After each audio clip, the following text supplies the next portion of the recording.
Welcome back. Now, millennials move aside. There's a new generation in town, and guess what? They're even more technology savvy than you. Shock. Well, meet the centennials.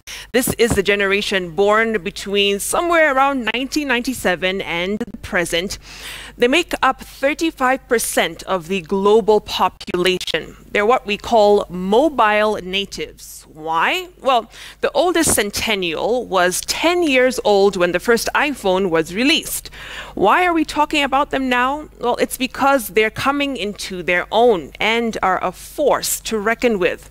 Also, we'll get their take on how social media has shaped their view on the world and life in general.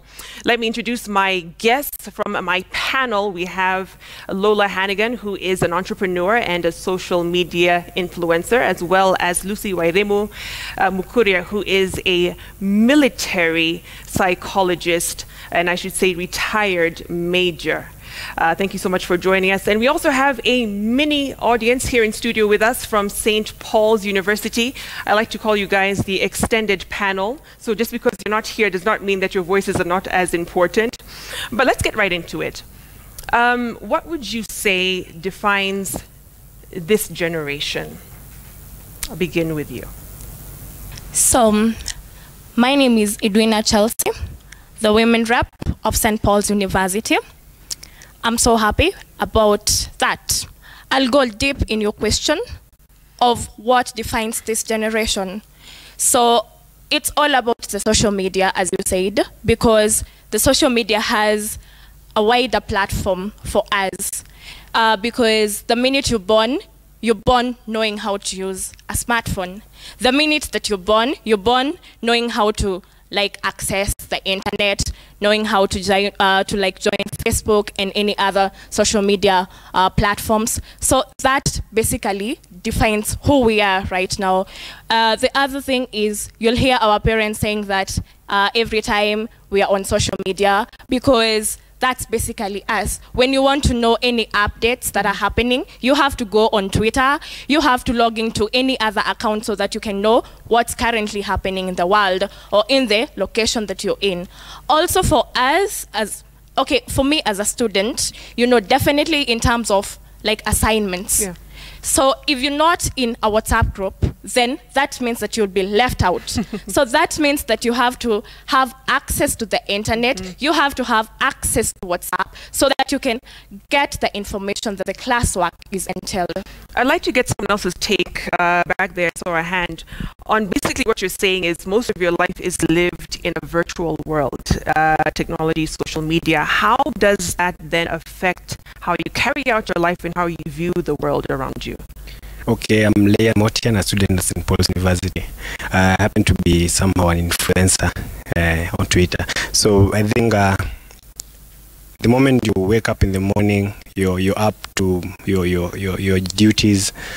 So many people wake up in the morning. They have a following. They have to tell them every day, I'm here. This day I'm here again. This day I'm here. So this generation, we term it Generation Y.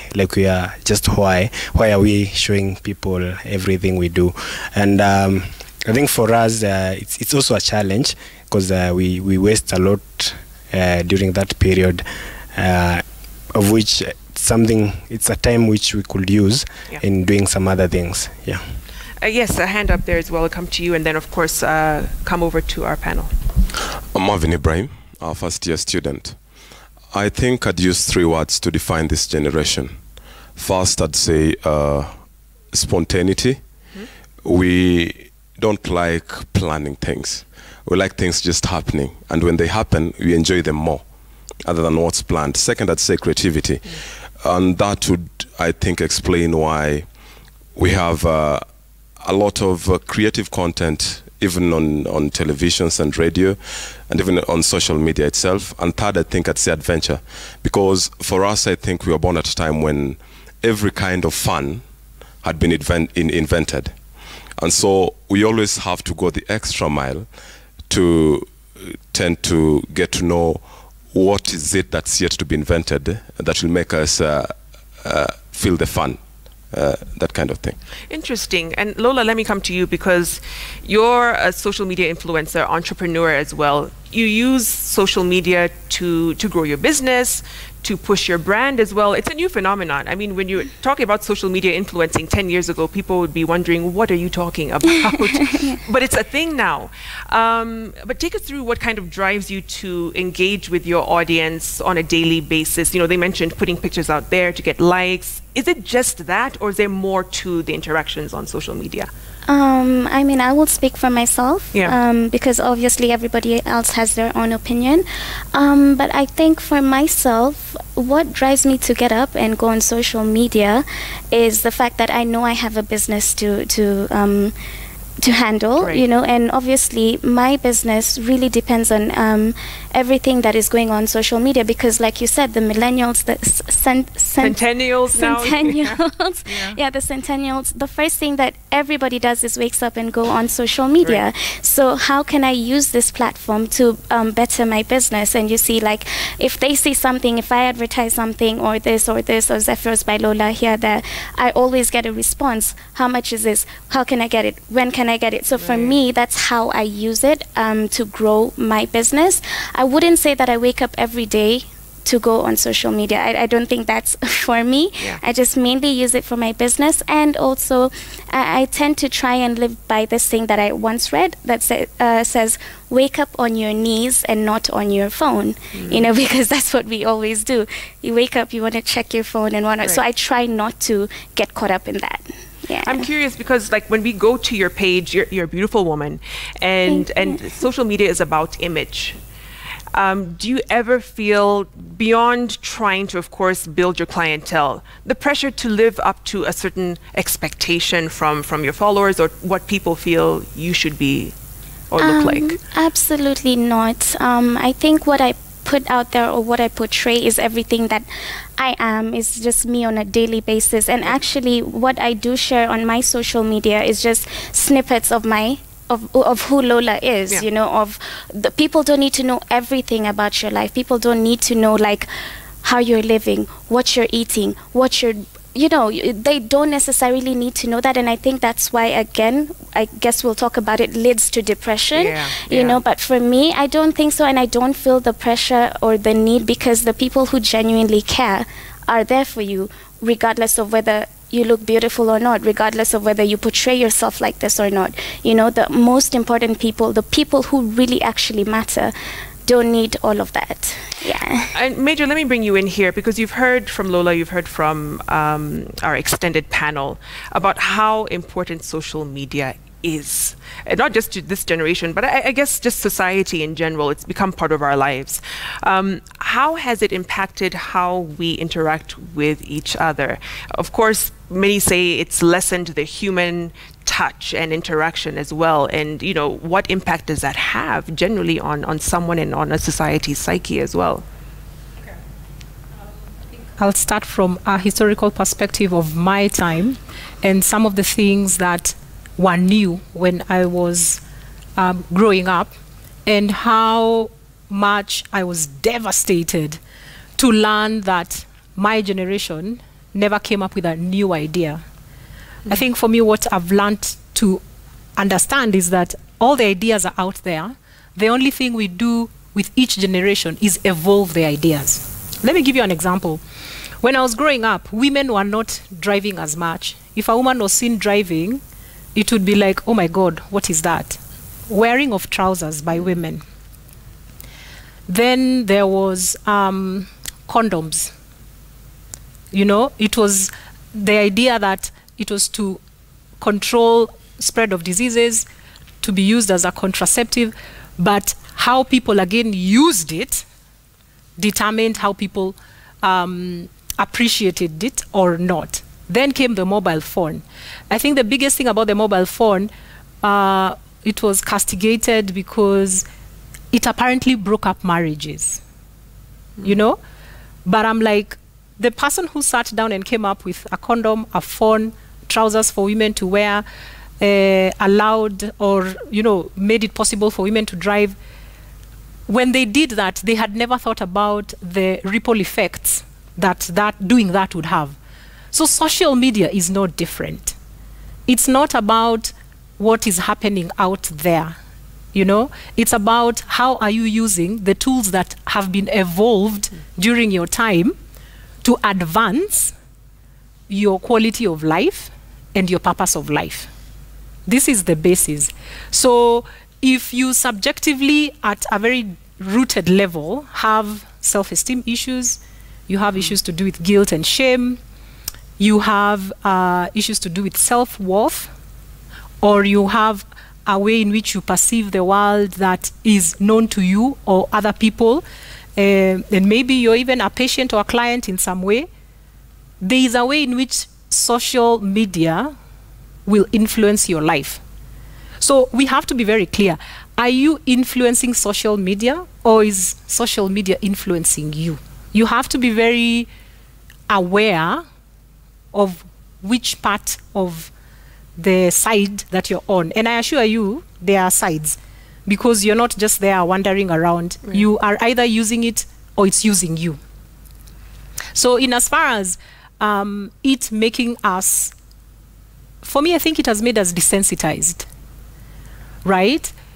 It has made it in such a way that, you know, I look at Lola, you know, if we are here, I'm like, she's pretty. I would like to know what she thinks about life. I'd like to know, you know, what she's been doing since, you know, the day started. What does she plan to do later? But when it's on social media, the first thing I see is her and the beaded stuff, and I conclude, okay, she does beaded work, and I conclude that's who she is. But that's just a small piece of who she is. It doesn't tell me her personality in totality. So I could choose to take it at face value and say she just likes beaded work. Or I could choose to say, anaringa. Yeah. And that will be solely based on what my internal processes are.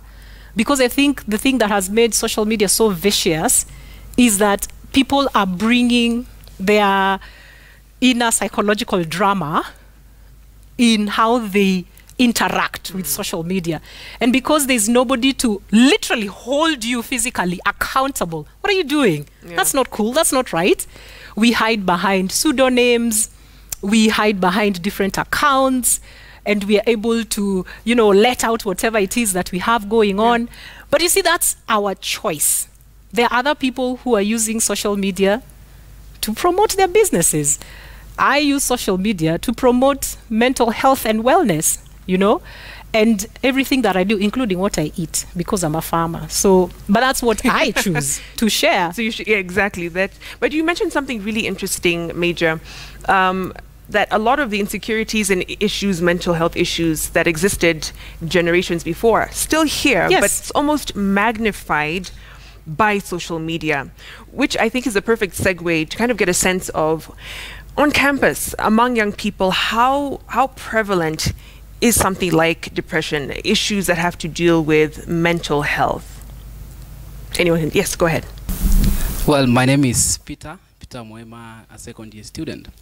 I think the prevalent levels for social media in campus, like where we come from, it's quite an alarming, you know, point, because I have a couple of friends with my inclusion, whereby we found ourselves in one way or the other affected by the fact that we've posted some pictures, especially on Instagram, and you have more than 7,000 followers. The only likes you get is 20. So you ask yourself, I mean, what is wrong with me? So you're doing it for the likes. Yeah. I mean, that is what is wrong with me. And actually, Lola mentioned something very, you know, first thing, Lola is a social influencer. So I was astonished to hear that she uses social media to promote her business.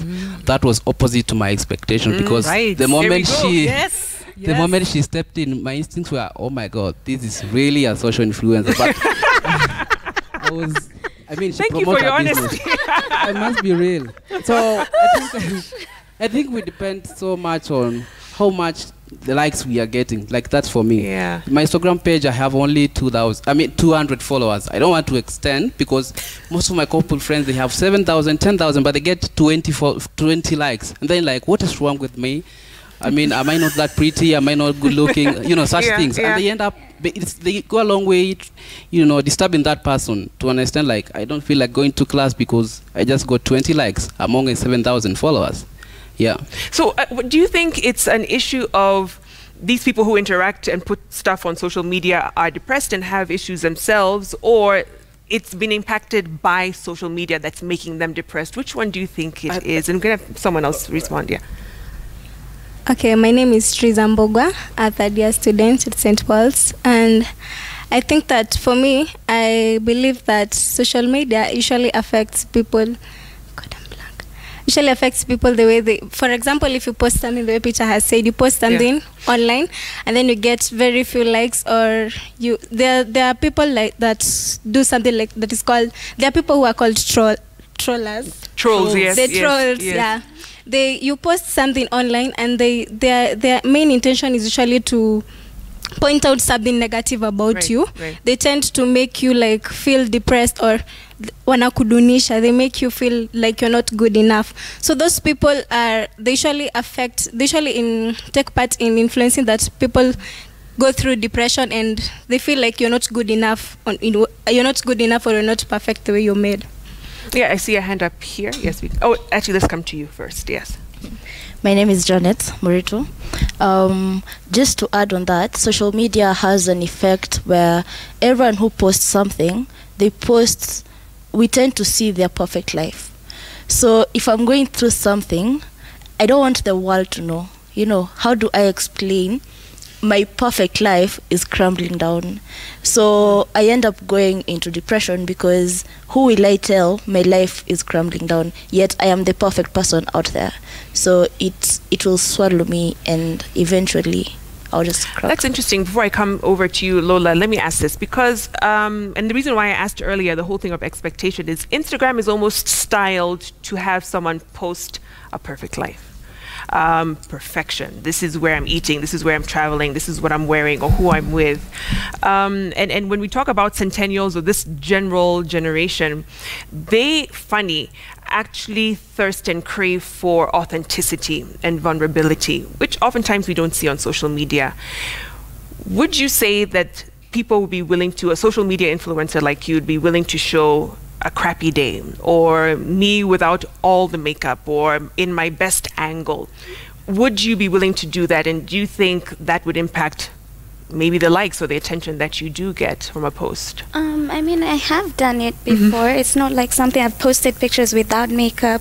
I've posted pictures of me like at my store and really working around, and I'm just like in slippers, and because it really doesn't matter. Whatever you see is what you get. I think the fact that maybe if you don't want to be vulnerable, to each their own. Some people prefer their life private, some people prefer to put it all out there, and some people prefer just to show the all glitz and glam, which is unfortunate, because a lot of times, and I'm sure you guys recently have been seeing so many different, maybe let's say relationships crumbling on Instagram, or somebody's life just going completely, you're being shown this, and then somebody takes a video without the wig, without the what, and you have no idea, and this ends up really, really affecting you. But I don't know why, and I really strongly stress on this. Social media should not dictate who you are as a person. It should be a means to, okay, if I want to share this about myself with you, let me do it. If somebody has an opinion, fine, that's their opinion. But it should not dictate who you are as a person. It should not dictate your life, your move, nothing, so that's just my sentiment. I want to, before I come to you, Major, just to get a sense from you guys in terms of coping mechanisms. So when you see a post, and Lola, you mentioned couples that look perfect for their relationship goals, hashtag, and then next thing, broken up, and videos are surfacing, and you're wondering what happened, how do you cope? Like, it's normal, you're human, you see something and you get depressed, you have a low moment. How do you cope when in that space, in that mental space? Let's come to you. My name is Samuel Mwenda from St. Paul's University, and basing on what you are asking, ways of coping, I think there's what we call mental reframing. That is, you sit down and think about yourself and ask yourself, why am I really living in self-denial? Like, I can't accept that I'm supposed to be living in this particular way. Why do I have to go and fake my lifestyle and live in a way that I'm doing it to please people? So according to me, mental reframing is sit down, reason first, accept your emotions, accept yourself, and then I think with that you will be able to accept the reality and move on in the accepted way. Mental reframing, I can see Major is so proud, like, oh wow, he's dropping psychological terms. I know. there. I'm almost like, is that what you're doing at St. Paul's? Yeah, right? Are you doing counseling? That's very encouraging. Psychology, no? Not really. I'm taking computer science. Computer science, wow, okay. You will need that knowledge. We all need it. I think we all Exactly. need it at some point. Absolutely. Someone have a personal story to share in terms of social media interaction. I see Brian. Okay. Let's hear from you really quickly. So it was in 2016. It was like peer pressure when you see everyone around you has a girlfriend or she has a boyfriend. So it was in 2016 when I was joining campus at St. Paul's University. So I decided, and by then Instagram was growing, as in it was just picking up. So I decided just to post one of my picture, just saying this Brian Collins and I'm single and I'm looking for someone. So there's this chick who DM'd me and said, yes, I'm from Chuka University and I'm also interested in relationship. So if you can just send me your number, then we can start from there. So I sent my number to the chick. So we started communicating. 2016, it was around May to June. Then we decided let's not just communicate on Twitter, on WhatsApp. Let's just meet. So she came to Limuru where I stay. So we started like having this relationship for a while, from June to December 2016. But what that lady was expecting is not what she really got, because she thought that this young man works in these media stations. Because I was posting these pictures when I visit this media station. I post this one. Then she was like, no, this is not what this young man was doing. So she started like, by the way, this thing is not working, and I'm like pulling out of this thing. So I told her, before you came, I told you I'm not working, but I'm studying, and also I'm there studying, and also sometimes I normally visit these TV stations or radio stations. Right. Just So she decided just to left the communication. When she went back, she was coming regularly, but that communication started just fading out, and so it was in January, around 21st there, I texted her and said, what's not happening with you? You are not calling or not texting, you are just silent. Even she blocked me. So I was like, what's not happening? She said that I was expecting someone that is working and someone that can take me to a place, as in we can start something. So I told her, no, I'm still learning, but maybe after a while we'll be there. So that thing, when she left, that thing affected me for like 6 months, from January 2017 to June 2017. I was like, what's not happening to me? So what did I go wrong? Or because I did post this picture that made her to like me, but when in real sense, I wasn't that person she was expecting. That thing really affected me, as in psychologically and also education-wise. So I was like really affected. So we have a family doctor who helped me to cope with the situation. So he was like advising me, don't do this and this and this, and don't expose your relationship thing, on social media, because you'll find or you'll get these fake friends that want to mingle with you. So about social media, I can say to some people it can really affect how you perceive about these people, these celebrities that you see on social media. So that was my challenge, and that was my story. And it's interesting, you were honest enough to say that you'd post pictures of yourself at these media houses, which you weren't working at. So kind of portraying this life, that this Brian who works in the media, what drove you to do that? I wanted to have a portfolio, so where maybe maybe when I finish my university career, I can say this is what I was doing. This, as in, I was trying to networking in school and also outside these media houses. So that was the main thing that I was trying to do. But I used that opportunity to find someone, but it didn't work.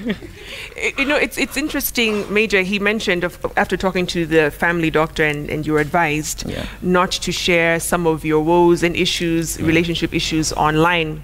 We see that happen a lot in this day and age, and people even going as far to share that they are having suicidal thoughts or want to actually take their own lives. That's now a whole nother extreme to this whole discussion. But what do you make of that when people actually use the platform as a cry for help, you know, from their followers or anyone else? Can I begin by reacting to our last born? Yes. Yeah. Just something you said that I thought I need to speak to. You said that you post something and then someone tries to tear you down because they don't want you to prosper or to succeed, or they don't like you, and it affects you. I think one thing you need to realize when you see it is people who are unhappy. People who are happy don't drag other people down. And you should never decide your self-worth based on how somebody criticizes you. You get? And I thought it's very important to speak to that because it comes back to the issue of likes. Yeah? These people don't know you enough not to like you or dislike you. They just see a photo, they think you work for Royal Media, and then they want to become your girlfriend. I'm sure we have many of those photos after this interview. Yes. So what for me has really captivated me is that what came out of it is that you don't share your relationships on social media, but that's not what you did.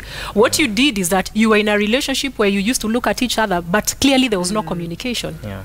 How for those many months, how can it be that it is not clear you're a student? You know? Yeah. So I think it's an issue of communication. It's an issue of what it is that this person is bringing to your life, not what you're taking from them. So I think there is a deeper introspection you need to do about that, because listening to you, I got the impression that once you finish school and get a job, if she comes back, you'll take her back. Would you? I know. It's good to know, but I have my suspicions. So people have taken social media to be some form of reality to them. Not what is in front of you, not the people you can relate with, but this place where what you've seen is what has informed how you perceive your understanding of what life is. So you have people posting about their desperation. It's no different from, in my view, what any person would do if they are seeking help. But then again, I come back to how disconnected we are, because when people put out these comments, and you guys know, there have been many. Sometimes you read the comments, I cry, because I am like, do you not hear the pain? And if somebody's pain, you can't relate to somebody's pain. You celebrate it, you put it down. What does that say about you? Some people think, oh, I must be better than this person because I don't have mental health issues. But what sort of a comparison is that you're having for yourself, that you can only feel good about yourself because somebody else is having a medical condition? That really speaks a lot to where you are as a person. But I also want to say that social media has not made people your age any different from any generations before or to come. Because at this age, it's all about image. It's all about what is the truth. It's all about who am I going to hang out with. It's all about, what's my groupie. I grew up in my 20s, there was no social media, but everything I saw on social media, I did. Breakups, messy ones, everybody has been through that. In fact, in my view, I think watching that video, following what has been happening, is the most authentic thing that has happened to that couple. And I think what we should perceive it as is a gift. is a gift for you to be able to understand that when people post those photos, they are looking all brushed up and they say, I love you, boo, you're so perfect. There is no such thing. Even in our own lives, every day you wake up feeling different. Why do we assume it's any different from them? Why do we assume it's any different? Because it is her or her. As long as you're a human being, these are the outcomes that you will have every day. And so probably the greatest appeal to young people is don't derive your why from other people's presentation, because they are letting you see what they want you to see.